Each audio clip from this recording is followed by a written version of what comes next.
It's just a camel. There's so many flies in this farm. Eating num-nums. Eating num-nums. Num-nums. Num-nums. Good morning, chickies. It's kind of cold outside. All right, come on, let's go outside.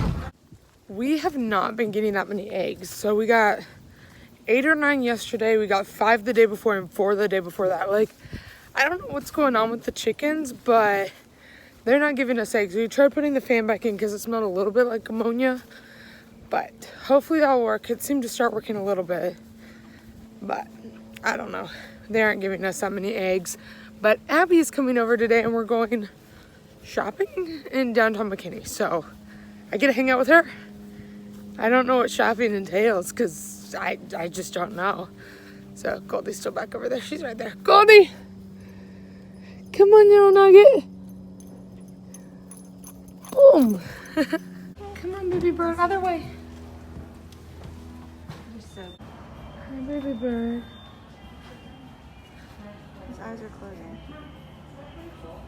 Hi, little buddy. You're pretty. Little bird, you got it. I'm gonna give him a little water right there. Yeah.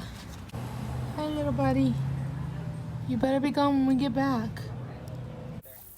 Hi, bees. He's opening up. No protective gear. There's a lot more in this one than I thought was going to be in it. Maybe they have a queen. I don't think they're gonna do well. Hey, go back. No, don't go out. I think they want food. That's all, folks.